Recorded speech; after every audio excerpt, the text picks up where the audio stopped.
காலங்கள் மாறி போச்சு, நம் வயதும் கூடியாச்சு, நம் அனுபவங்களை பகிரவே உற்சாகமே உண்டாச்சு. காலங்கள் மாறி போச்சு, நம் வயதும் கூடியாச்சு, நம் அனுபவங்களை பகிரவே உற்சாகமே உண்டாச்சு. எங்கள் அனுபவங்கள் உங்கள் பொக்கிஷங்கள், எங்கள் அனுபவங்கள் உங்கள் பொக்கிஷங்கள். கேளுங்கள் தினம் தினம் முதியோரின் பேச்சை, கேளுங்கள் தினம் தினம் முதியோரின் பேச்சை. வாருங்கள் கொண்டாடுவோம், வாருங்கள் கொண்டாடுவோம், இது முதியோரின் காலம். பேசலாம் பகிரலாம் அனுபவம் அநேகம், பேசலாம் பகிரலாம் அனுபவம் அநேகம். காலம் மாறி போச்சு, நம் வயதும் கூடியாச்சு, நம் அனுபவங்களை பகிரவே உற்சாகமே உண்டாச்சு. காலங்கள் மாறி போச்சு, நம் வயதும் கூடியாச்சு, நம் அனுபவங்களை பகிரவே உற்சாகமே உண்டாச்சு. அறிவியல், ஆரோக்கியம் மற்றும் அன்றாட வாழ்வின் அனைத்து விஷயங்களையும் மூத்த குடிமக்களுக்கான இந்த அனுபவ நிகழ்ச்சியில் கேட்டு ரசிப்போம். வணக்கம். இந்திய அரசாங்கத்தின் அறிவியல் தொழில்நுட்பத்துறை, விக்யான் பிரசார் மற்றும் காரைக்குடி அழகப்பா பல்கலைக்கழகம் இணைந்து வழங்கும் அனுபவம் மூத்த குடிமக்களுக்கான சிறப்பு நிகழ்ச்சிகள். நிகழ்ச்சியின் கருத்தாக்கம் டாக்டர் ஆர். ஸ்ரீதர், ஆலோசனையாளர் மிஸ் கௌசல்யா, நிகழ்ச்சி ஒருங்கிணைப்பாளர் டாக்டர் பாரதி. வணக்கம் நேயர்களே. இன்றைய நிகழ்ச்சியில் தாவரவியல் ஆய்வாளர் மற்றும் இயற்கை ஆர்வலரான முனைவர் ராமானுஜம் அவர்களின் அனுபவங்களை கேட்டறிவோம். வணக்கம் ஐயா. நீங்க உங்களோட சுய அறிமுகமா, உங்க பேரு, நீங்க என்ன ஃபீல்டுல ஒர்க் பண்ணீங்க, என்ன மாதிரியான ஆராய்ச்சி பண்ணிருக்கீங்க, ஒரு சின்னதா எங்களுக்காக சொன்னா நல்லா இருக்கும் எங்க நேயர்களுக்கு. சார் வணக்கம், அனைவருக்கும் வணக்கம். என்னுடைய பெயர் MP ராமானுஜம் என்று அவர்கள் கூறியிருக்கிறார்கள். நான் ஆனால் வழக்கமாக என்னுடைய அறிவுலக வட்டாரத்துல MP ராமன் என்று சொன்னாலே எல்லாருக்கும் தெரியும். ஏன்னா என்னுடைய எழுத்து வடிவங்கள் தமிழில பெரும்பாலும் MP ராமன் என்ற பெயர்ல தான் நான் எழுதி வந்திருக்கிறேன். நான் ஒரு அடிப்படையில ஒரு தாவரவியல் ஆய்வாளர்னு சொன்னாக்கா, நான் படித்தது தாவரவியல், அதுல பட்டம் பெற்றது முதுகலையிலே, அதுவும் தாவரவியல் தான். என்னுடைய ஆராய்ச்சியும் அதிலே தான். ஆகவே இந்த இயற்கை சார்ந்த ஒரு துறையிலே நான் முனைவர் பட்டம் பெற வேண்டும் என்ற ஒரு வேகத்தோடு என்னுடைய இலக்கை நிர்ணயித்து பயணித்த காரணத்தால நான் தாவரவியல் முனைவர் பட்டத்தை சென்னை பல்கலைக்கழகத்தில் 1982 நான் பெற்றேன். அதிலிருந்து என்னுடைய ஆய்வு பயணம் தொடங்கியது. ஆனால் நான் அடிப்படையில ஒரு கல்லூரி பேராசிரியர். நான் பணி செய்த கல்லூரிகளிலே ஆராய்ச்சிக்கு வழி இல்லாத காரணம் இருந்தது. அதையும் மீறி என்னுடைய ஆராய்ச்சி ஆர்வம் காரணமாக நான் அவ்வப்போது என்னுடைய நண்பர்களுடன் கலந்து ஆய்வுகள் செய்து அதை ஆய்வு இதழ்களிலே வெளியிட்டு வந்திருக்கிறேன். நல்ல வேளையாக பட்ட மேற்படிப்பு புதுச்சேரியிலே ஆரம்பிக்கப்பட்ட போது அந்த மையத்திற்கு என்னை மாற்றினார்கள். அங்கு சென்ற பிறகு அது ஆராய்ச்சி தகுதிக்கு இன்னும் வரவில்லை என்கின்ற ஒரு கசப்பான உண்மையை நான் அறிந்து கொண்டேன். அதன் பிறகு அதற்கு என்ன தேவை என்று கேட்ட போது, இங்கே பணி புரிய வேண்டுமானால், இதற்கு ஆராய்ச்சி தகுதி வேண்டுமானால் ஆய்வு கட்டுரைகள் எழுதியிருக்க வேண்டும் அப்படின்னு சொன்னது. நல்ல வழியாக என்னிடத்திலே அந்த தகுதிகள் இருந்த காரணத்தால புதுச்சேரி பல்கலைக்கழகத்துக்கு அந்த சான்றிதழ்களை எல்லாம் சமர்ப்பித்து என்னுடைய நிறுவனத்திற்கே ஆய்வு தகுதியை பெறுகின்ற வாய்ப்பு எனக்கு கிடைத்தது. மிக்க மகிழ்ச்சியோடு என்னுடைய ஆய்வினை 1996 நான் தொடங்கினேன். ஏறத்தாழ 20 ஆண்டு காலம் அங்கே ஆராய்ச்சி நடந்து கொண்டிருந்தது. அந்த ஆராய்ச்சியின் விளைவாகத்தான் நான் அறிவுலகத்திலே பெரிதும் அறியப்பட்டேன். அதுதான் எனக்கு மிகவும் நிறைவு தருகின்ற ஒரு செய்தி. நான் அடிப்படையில ஒரு கிராமவாசி, ஒரு குக்கிராமத்திலே இருந்து நகருக்கு படிக்க வந்தவன். ஆகவே என்னுடைய ஆர்வம் இயற்கையை சுற்றி, இயற்கையை பற்றி, வேளாண்மையை பற்றி இருந்த காரணத்தால் என்னுடைய ஆய்வுக்கான களமாகவும் வேளாண்மை சார்ந்த ஒரு சிக்கலைத்தான் எடுத்துக்கொண்டேன். எல்லாருக்கும் தெரியும், இந்த நிலக்கடலை மணிலா என்று சொல்வார்கள். மணிலா பயிரிடும் அத்தனை பேருக்கும் தீராத தலைவலி ஒன்று உண்டு. அது 10-15 இலைகள் விட்டுவிட்டால் போதும், அந்த இலைகளிலே இருந்து பழுப்பு நிறத்திலே, கருஞ்சிவப்பு நிறத்திலே, கருப்பு நிறத்திலே வட்ட வட்ட புள்ளிகள் தோன்றி ஒரு மனிதனுக்கு முகத்திலே எப்படி அம்மை வார்த்தாற் போல் வடுக்கள் ஏற்படுகின்றனவோ அதே போல வடுக்கள் அந்த செடி முழுவதும் காணப்படும். அதனால் மகசூல் குன்றும், விவசாயிக்கு இழப்பு. ஆகவே இந்த சிக்கல் என்னுடைய மனத்தை உறுத்தி கொண்டே இருந்த காரணத்தினால் என்னுடைய நெறியாளர் பேராசிரியர் நாராயணசுவாமி என்று சென்னை பல்கலைக்கழகத்து பேராசிரியர், அவரிடத்தில் விவாதித்த போது இதை நான் கூறினேன். அவர் மிகவும் மகிழ்ச்சியோடு இதை ஆராய்ச்சி செய்யலாம் என்று ஒத்துக்கொண்டார். என்னுடைய ஆராய்ச்சியின் முடிவிலே, இது ஆராய்ச்சி என்பது ஒரு தொடர் நிகழ்ச்சி என்பது எல்லோருக்கும் தெரியும் அல்லவா? என்னுடைய ஆராய்ச்சியின் ஒரு பகுதியாக எதனால் அந்த அம்மை போன்ற வடுக்கள் ஏற்படுகின்றன, அதற்கான ரசாயன காரணி என்ன என்பதை என்னால் கண்டுபிடிக்க முடிந்தது. அது எனக்கு மிகவும் நிறைவு தருகின்ற ஒரு செய்தி.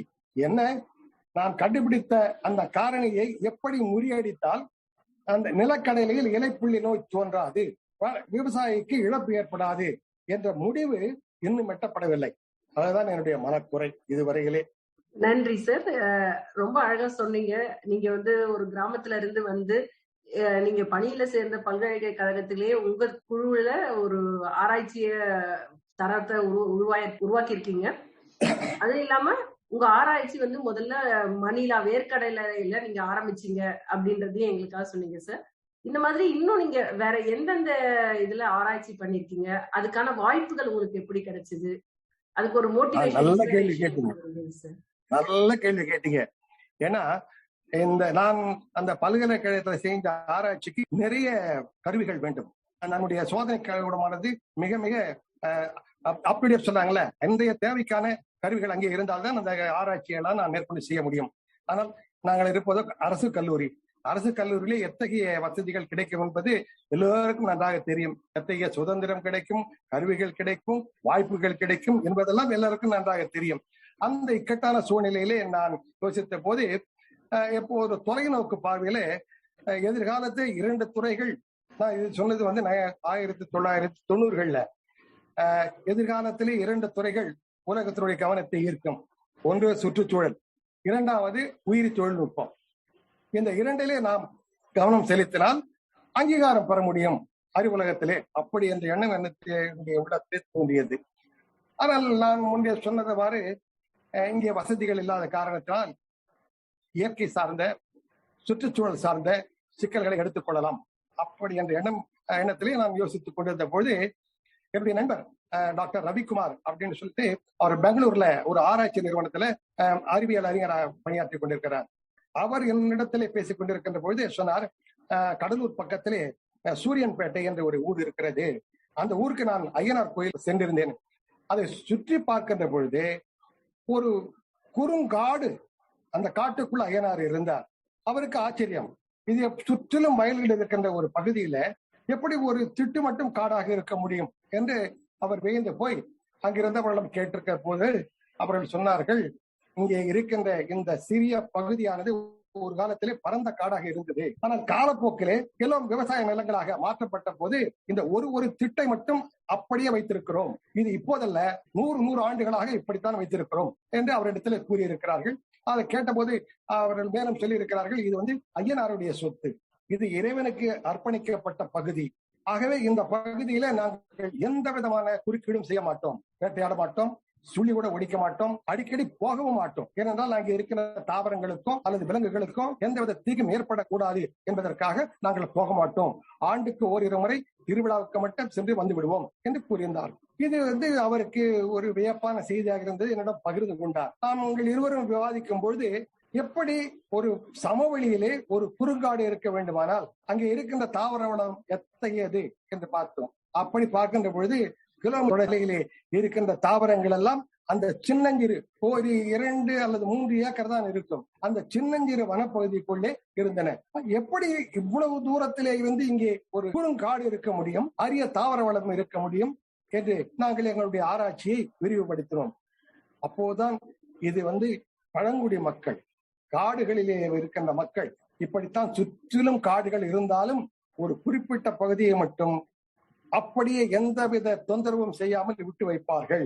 ஏனென்றால் எதிர்காலத்திலே வருகின்ற சந்ததியினருக்கு நாம் எப்படிப்பட்ட இயற்கை வளத்தை ஏற்கனவே இறைவன் நமக்கு தந்திருக்கிறான், அதிலே இருந்து எதை எடுத்து நம்முடைய எதிர்காலத்துக்கு பயன்படுத்திக் கொள்ளலாம் என்பதற்காக ஒரு வங்கி, காப்பு வங்கியை போல அந்த பகுதியை விட்டு வைத்திருந்தார்கள். சரி, எல்லோருக்கும் காடு என்று சொன்ன உடனே அதுல இருக்கிற மரம் தான் நினைவுக்கு வரும், அதுல இருக்கின்ற வளம் தான் நினைவுக்கு வரும். எப்படி அதை நாம் எல்லாம் அபகரித்துக் கொள்ளலாம் என்ற எண்ணம் தானே வரும். அதற்கும் அவர்கள் ஒரு உத்தியை வகுத்தார்கள். அவர்கள் சொன்னது என்ன? இந்த பகுதியானது இறைவனுக்கு சொந்தம். அந்த இடத்துல பாத்தீங்கன்னா காடுகள்ல பாத்தீங்கன்னா ஒரு சின்ன அம்மன் கோயில் இருக்கும், கிராமப்புறங்கள்ல கூட அம்மன் கோயில் இருக்கிறது, ஐயனார் கோயில் இருக்கிறது. அதை சுற்றி இன்றைக்கும் நீங்கள் காடுகளை பார்க்கலாம், குறுங்காடுகளை.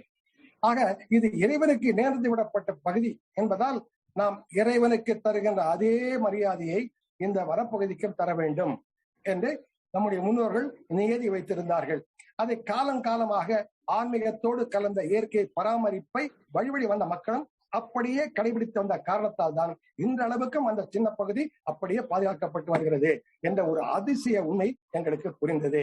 உடனே இதை போன்ற பகுதிகள் நாங்கள் வாழுகின்ற கிழக்கு கடற்கரை ஓர பகுதியிலே, இந்த பக்கம் செங்கல்பட்டிலே இருந்து புதுக்கோட்டை வரையிலே என்னென்ன பகுதிகள் எல்லாம் இருக்கின்றன என்று எங்களுடைய ஆராய்ச்சி விரிவுபடுத்தினோம். அப்போதுதான் நாங்கள் எத்தகைய ஒரு சுரங்கத்தை கண்டுபிடித்தோம் என்ற வியப்பு எங்களுக்கு மேலிட்டது. எத்தனை பகுதிகள், அம்மன் கோயில், ஐயனார் கோயில் தான் முக்கியமான பகுதிகள். அவற்றை சுற்றிலும் குறுங்காடுகள், அவற்றில் இருக்கின்ற அருமையான தாவர வளம். இதை பற்றி ஒரு மீன்வளம் என்று கூட நீங்கள் சொல்லலாம். ஏனென்றால் அந்த பகுதியில் இருக்கின்ற மரங்கள், செடிகள், அவர்களுக்கு தகுந்தாற் போல இருக்கின்ற விலங்குகளோடு பார்த்தால் விலங்கு, நுண்ணுயிர், தாவரம், ஒரு சூழல் மண்டலம், அந்த ஈகோ சிஸ்டம் என்று சொல்வார்கள். வேறு இடத்துல இருக்காதா என்று நாங்கள் அப்படியே ஒரு ஆய்வில் விரிவுபடுத்திய போது எங்களுக்கு சென்னையில இருந்து சிபி ராமசாமி ஐயர் ஆய்வு நிலையத்தினுடைய தொடர்பு, MS சுவாமிநாதன் ஆய்வு நிலையத்திலும் மட்டுமல்ல, இந்தியா முழுவதும் எங்கெங்கெல்லாம் பழங்குடி மக்கள் இருக்கிறார்களோ அங்கெல்லாம் இந்த தாவர வளம் அழிந்து கொண்டு வருகிறது, விலங்கினங்கள் அழிந்து கொண்டு வருகின்றன என்ற சுற்றுச்சூழல் ஆய்வாளர்கள் நம்மை எச்சரிக்கின்ற போதெல்லாம் இத்தகைய குறுங்காடுகளை நாம் பாதுகாத்தாலே போதும், எதிர்காலத்துக்கு வேண்டிய தாவர வளமும் விலங்கு வளமும் நமக்கு கிடைக்கும் என்கின்ற நம்பிக்கையை என்னுடைய ஆராய்ச்சி எனக்குள்ள விதைத்திருக்கிறது. அது முக்கியமான கண்டுபிடிப்பு. நன்றி சார்.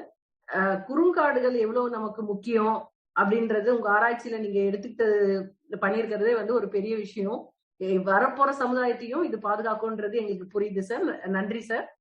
இது மட்டும் இல்லாம உங்களுக்கு இந்த ஆராய்ச்சியில ஈடுபடுறதுக்கு முன்னுதாரணமா இருந்தவங்க எல்லாம் யாரு சார்? உங்களுக்குன்னு சம் இன்ஸ்பிரேஷன், யாரையாவது ஒரு முன்னுதாரணமா நீங்க எடுத்துக்கிட்டு ஒர்க் பண்ணிருக்கீங்களா சார்? யாருக்குமே ஒரு ஆதர்ச புருஷன் அப்படின்ற மாதிரி ஒருத்தர் இருப்பார் இல்லையா? அதே போல பார்க்கும்பொழுது என்னுடைய பேராசிரியரே கூட அவருடைய ஆய்வின் காரணமாக உலகம் முழுவதும் அறியப்பட்ட ஒருவர் தான். அதை வைத்து பார்க்கின்ற போது அந்த சென்னை பல்கலைக்கழகம் என்பது மிக மிக உலக அளவிலே மிகவும் பிரபலமான ஒரு ஆராய்ச்சி நிறுவனம். அந்த நிறுவனத்திலே இருக்கின்ற எல்லா பேராசிரியர்களும் ஏதோ ஒரு துறையிலே உலக அளவிலே புகழ் பெற்றிருந்தார்கள். ஆக அவர்களை நாம இவர்தான் என்று என்னால் குறிப்பிட்டு சொல்ல முடியவில்லை. இருந்தாலும் அவர்களை போல அந்த அளவிற்கு நம்மால் உயர முடியாவிட்டாலும் ஏதோ அவர்களுடைய சென்ற பாதையிலேயாவது நடந்து பார்க்க வேண்டும் என்ற உந்துதல் எனக்கு ஏற்பட்டது. எதற்கு ஒரு காரணம் உண்டு. நான் பட்ட மேற்படிப்பு மையத்தை மாநில கல்லூரி, பிரசிடென்சி காலேஜ் சொல்றாங்கல்ல சென்னையில, அங்க படித்தேன். அங்க படிக்கின்ற பொழுது எனக்கு ஆர்வம் இருந்தது ஆராய்ச்சியில. அதற்கு ஒரு காரணம் உண்டு. நான் ஏற்கனவே புகுமுக வகுப்பு, அந்த பியூரி யூனிவர்சிட்டி சொல்லுவாங்களா இல்லையா, அது படிக்கும் பொழுது என்னுடைய தந்தை ஒரு கிராமத்தில இருந்து நான் வந்ததால் எங்கள் குடும்பம் தான் அங்கே படித்த குடும்பம். ஆகவே இந்த குடும்பத்திலே இருந்து ஒரு மருத்துவர் வர வேண்டும் என்று என்னுடைய தந்தைக்கு ஒரு பேராவா இருந்தது. ஆகவே எப்படியாவது நாம் மருத்துவத்திலே சேர வேண்டும் என்ற ஒரு உள்ளார்ந்த ஆசை எனக்கும் இருந்தது. இதற்காக எங்களுடைய உறவினர் ஒருவர் அப்போதுதான் அமைச்சராக இருந்தார், 1967. ஆகவே அவரிடம் நாங்கள் அணிய போது அதை பற்றி பரவாயில்லை, வாங்கிக் கொள்ளலாம், இடம்தானே என்று சொல்லிவிட்டார். இதை நம்பி நாங்களும் அடுத்த ஆண்டு கல்லூரிக்கு போகாமலே காத்திருந்து விட்டேன். ஆனால் பத்திரிகையிலே வருகின்ற பொழுது என்னுடைய எண்ணம் அதிலே இல்லை, எனக்கு தேர்வு கிடைக்கவில்லை. என்ன இது, ஒரு டாக்டர் ராமானுஜம் என்று போட்டுக் கொள்ளலாம் என்ற ஆவலோடு இருந்தோமே, அந்த வாய்ப்பு போய்விட்டதே என்று ரொம்ப வருத்தப்பட்டேன். அப்போதுதான் நான் நம்முடைய தகவல் கலைக்கல்லூரியில பட்ட வகுப்பு படித்துக் கொண்டிருந்தேன். அது முடிக்கும் போது இதை முதுகலை படித்து எந்த டாக்டர் என்பதற்கு நமக்கு முன்னோட்டாக டாக்டர் MP ராமானுஜம் என்று வர முடியவில்லையோ, அந்த டாக்டரேட்டை வாங்கியாவது டாக்டர் ஆகிவிட வேண்டும், அப்படி என்ற ஒரு வைராக்கியம் என்னுடைய மனதிலே விழுந்து விட்டது. அதனால்தான் கல்லூரி பணியிலே சேர்ந்த பிறகு ஒரு 5 ஆண்டுகள் கழித்த பிறகு ஆராய்ச்சிக்கு வாய்ப்பு வந்த போது அதை பட்டென பற்றி கொண்டேன். ஆகவேதான் என்னுடைய ஆராய்ச்சி அங்கிருந்து தான் தொடர்ந்தது. அதை முடித்து நான் டாக்டரேட் PhD வாங்குகின்ற பொழுது புதுச்சேரி மாநிலத்திலே இருக்கின்ற அத்தனை கல்லூரிகளையும் சேர்த்து அறிவியல் புலத்திலே முதல் PhD டாக்டரேட் வாங்கியது நான் தான். அந்த மகிழ்ச்சி எனக்கு அந்த நேரத்தில் சொல்லி முடியவில்லை. இதை என்னுடைய சக ஆசிரியர் பெருமக்கள், அப்போது ஔவையார் கலைக்கல்லூரி காரைக்காலிலே பணிபுரிந்து கொண்டிருந்தேன், அவர்கள் இதை ஒரு பெரிய விழாவாக கொண்டாடினார்கள். அங்கே அனைத்து மாணவர்கள், அனைத்து ஆசிரியர்கள் கலந்து கொண்ட ஒரு பெரிய கூட்டத்திலே எனக்கு பாராட்டு விழா நடத்தினார்கள். ஏனென்றால் ஆராய்ச்சியிலே டாக்டரேட் வாங்குவது என்பது அந்த காலத்திலே மிகவும் அரிதான ஒன்று. 1982 நான் கூறுகிறேன். அப்படிப்பட்ட நிலையிலே கலைத்துறையிலே ஆர்ட்ஸ் டிபார்ட்மெண்ட், ஆர்ட்ஸ் ஃபேக்கல்டி, கலைத்துறையில ஒருவர் இருந்தார். அறிவியல் புலத்திலே யாருமே இல்லை. அதில் நான் முதல்வனாக வந்த போது எனக்கு பெரும் மகிழ்ச்சி ஏற்பட்டது. அதில் தான் என்னுடைய பயணம் தொடர்ந்து என்று நான் முன்பு கூறிவிட்டேன். இப்படித்தான் எனக்கு அறிவியலில் ஆர்வம் வந்தது. அது மட்டுமல்ல, நான் ப்ரீ யூனிவர்சிட்டி முடித்து ஏதாவது ஒரு பட்டப்படிப்புக்கு போக வேண்டும் என்று ஆசைப்பட்டேன். அப்போது வேளாண் படிப்பை படிக்கலாம் என்பது ஒரு யோசனை. ஆனால் அந்த நாள்ல நாங்கள் எல்லாம் விண்ணப்ப படிவத்தை அந்த கல்லூரிக்கு நாம் அஞ்சல் மூலமாக, பணவிடை மூலமாக அனுப்பி, பணியாற்ற சொல்றோமே, அனுப்பி அதுக்கு ஒரு டிராப்ட் ஒன்று எடுத்து அங்க போய் அவங்க திருப்பி நமக்கு அனுப்பி அந்த விண்ணப்பத்தை பூர்த்தி செய்து குறித்த தேதிக்குள் போகி அதெல்லாம் இந்த நடைமுறைகள் எல்லாம் பூர்த்தி ஆக வேண்டும். அது என்ன என்னுடைய ஒரு கெடு வாய்ப்பு என்று சொல்லலாம், பேட் லக் சொல்றாங்களா இல்லையா, கெடு வாய்ப்பாக இருக்க வேண்டும். அந்த நாள் கடந்து விட்டது. நாகூர் கலைக்கல்லூரி ஒன்றுதான் கிடைத்த கல்விக்கூடம். அதுல பார்த்தால் அறிவியல் இருந்தது, பொருளாதாரம் இருந்தது, 2 தான். கணக்கு நான் என்னால் படிக்க முடியாது. ஆகவே இந்த BSc பாட்டனி அது ஒன்றுதான் பட்டப்படிப்பு. அதுல இடம் கிடைக்காதவர்கள் தான் அங்கே பொருளாதாரத்திற்கும் போய்கொண்டிருந்தார்கள். ஆகவேதான் என்னால் அறிவியலிலே ஒரு அறிவியல் வகுப்பிலே என்னால் சேர முடிந்தது. அதிலிருந்து தான் இந்த பயணம் தொடர்ந்தது என்று நான் கூறிட்டேன். நன்றி சார். நீங்க எப்படி அறிவியல் உள்ள வந்தீங்க, எப்படி டாக்டரேட் பட்டம் வாங்குனீங்க, எல்லாத்தையும் எங்களுக்கு சொன்னீங்க. நன்றி. இன்றைய நிகழ்ச்சியின் தொடர்ச்சியை அடுத்த ஒளிப்பதிவில் கேட்கலாம்.